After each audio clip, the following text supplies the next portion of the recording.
Everyone so आज चाहिँ हामी घुम्न जान लागेको समर भ्याकेसन हामी चाहिँ रोबनामीबाट हाम्रो फर्स्ट स्टेसन हुनेछ केमीको थ्रु हुँदै गएर ओलु बस्नेछौँ।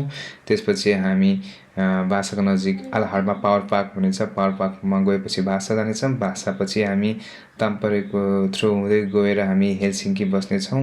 हेलसिङ्की पछि हाम्रो नेक्स्ट स्टेसन हुनेछ तुर्कुपछि हामी आएर फेरि ताम्परेमा बस्नेछौँ। त्यसपछि युवा स्कुल पास हुन्छौँ। युवा स्कुलबाट पास भएर फेरि हामी ओलुको बाटो हुँदै गएर केमीको बाटो हुँदै रोबनामी फर्किनेछौँ। एट द एन्ड म्यापमा हेर्दा चाहिँ एउटा माछा मार्नेछौँ यसपालि चाहिँ। फर्स्ट डेस्टिनेसन चाहिँ केमी, त्यसपछि आजको स्टे चाहिँ ओलु। त्यसपछि हाम्रो प्लान भनेको चाहिँ 7 days in 7 different cities challenge हो। अनि हामी चाहिँ एभ्री डे एउटा डिफ्रेन्ट सिटीमा गएर हेर्ने या मिल्यो भने स्टे गर्ने भन्ने सोच हो। त्यही भएर हामीले चाहिँ आज समर भ्याकेसनको आज चाहिँ हाम्रो अफिसियली स्टार्ट भनौँ रमाइलो गर्नको लागि। त्यही भएर आज फर्स्ट डे चाहिँ हामी ओलु जाँदैछौँ। हाम्रो आजको स्टे चाहिँ ओलु हुनेछ। So, see you. Weather today is cloudy. Gloomy छ वेदर चाहिँ। अनि भर्खर हाम्रो घरको पार्किङ लटबाट बाहिर निस्क्यौँ। हामी जाँदैछौँ अन द वे। यस्तो छ।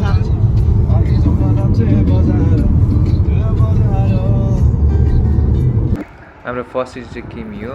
केमी चाहिँ पहिल्यै थाहा भइसकेको भएर हामीले धेरै स्टे गरेनौँ। सिर्फ स्न्याक्स खानालाई मात्रै रोक्यौँ। अनि स्न्याक्स खाएर फेरि हामी चाहिँ ओलुतिर लाग्न थाल्यौँ।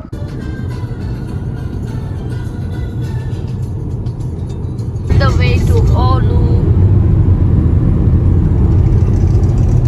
56 minutes remaining. फाइनली हामी चाहिँ अहिले यो ओलुको सिटी सेन्टरमा छौँ। कौपातोरी अनि ठ्याक्कै तोरी पुलिसी भन्ने फेमस स्ट्याचु चाहिँ यहाँ रहेछ। इन्ट्रेस्टिङ 19th सेन्चुरीतिर गार्ड गरेको भएर स्ट्याचु बनाएको। अनि कौपनहली चाहिँ यहीँ रहेछ।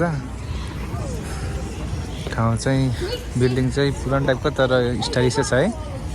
अब चाहिँ हामी यहाँभित्र जान्छौँ भनेर चाहिँ के रहेछ भित्र भनेर।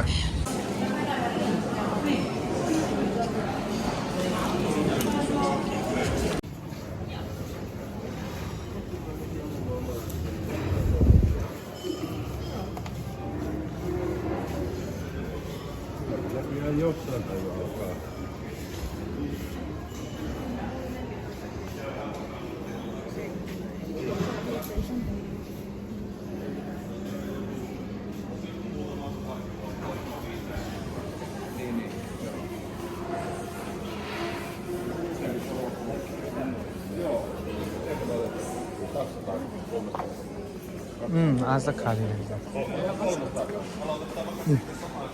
बोक्रान्ता भनेर आज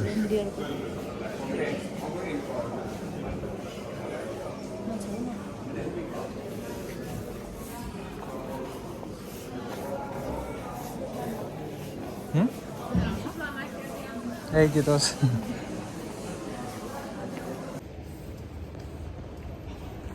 अहिले चाहिँ हामी यसो सिटी सेन्टरतिर हिँडिरहेको छौँ।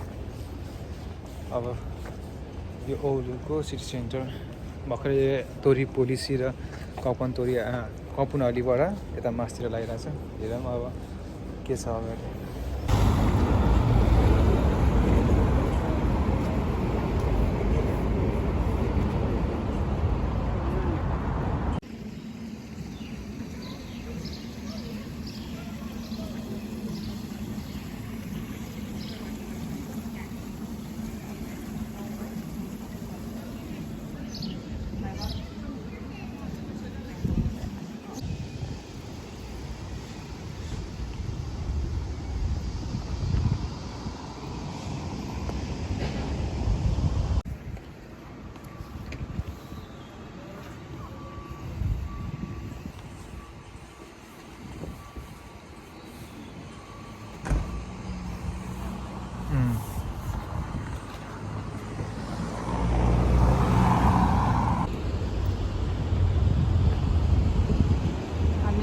भएको चर्च आइपुग्यौँ भिडियो चाहिँ बनाउन पाइन्छ पाइँदैन आई डोन्ट नो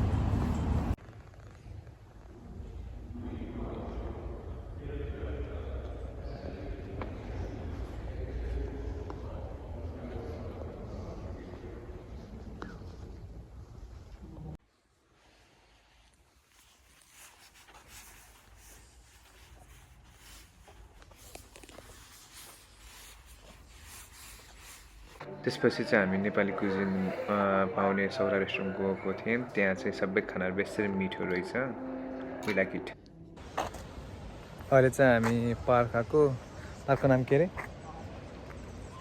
एचबाट आउँछ कस्तो हो त्यहाँबाट हुसारे त के हो हुसारे क्याप्सनमा राखिदिउँ नि त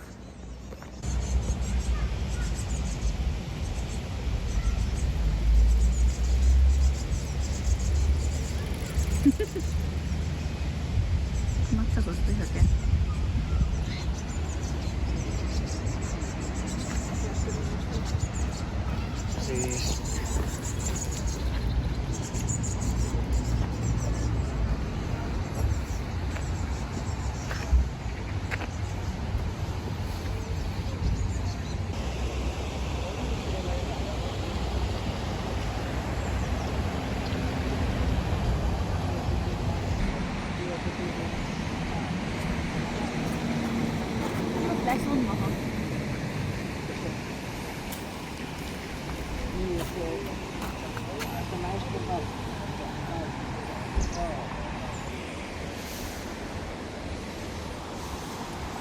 कस्तो लागिरहेछ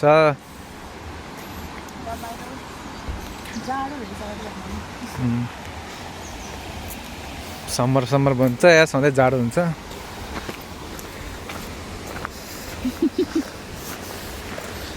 के हो योगा भयो समरमा विन्टरको कपडा पर्छ है यस्तो देख्नुमा पनि ठुलो रमाइलोको कुरा हो यहाँ चाहिँ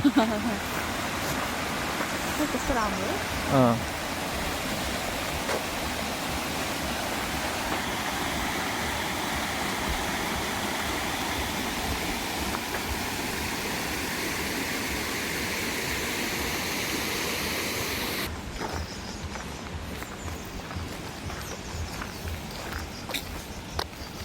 Now we are in Oulu.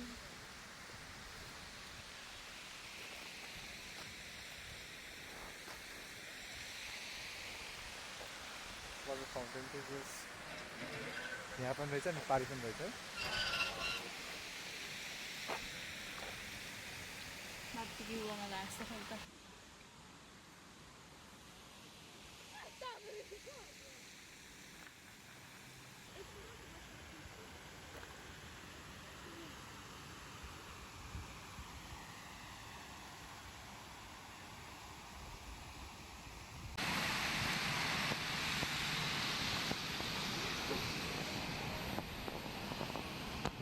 अहिले त नीलकारी बिच आइपुग्यो हामी अनि जस आज दिन चाहिँ त्यति उज्यालो ब्राइट नभएको भएर अलिकति क्लाउडी भएको भएर चाहिँ चिसो छ हावा पनि लाग्छ अब साइडमा सधैँ हावा लाग्छ फिनल्यान्डमा जहिले पनि हावा मात्रै लागिरहेको हुन्छ चिसो हावा तातो होइन फेरि समर पनि विन्टर हो विन्टर पनि विन्टरै हो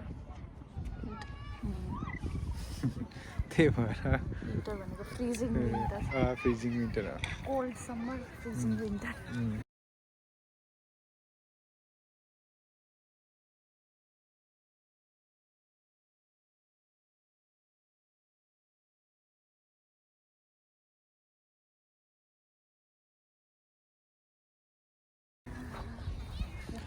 यहाँ चाहिँ बच्चाहरूको एक्टिभिटी छ अब हामीलाई जाडो भयो अब हामी let's go to the another sports यो चाहिँ हाम्रो ओलुको सबै कुराहरू कभर गरे जस्तो लाग्यो अब we are going to next destination see you in the next video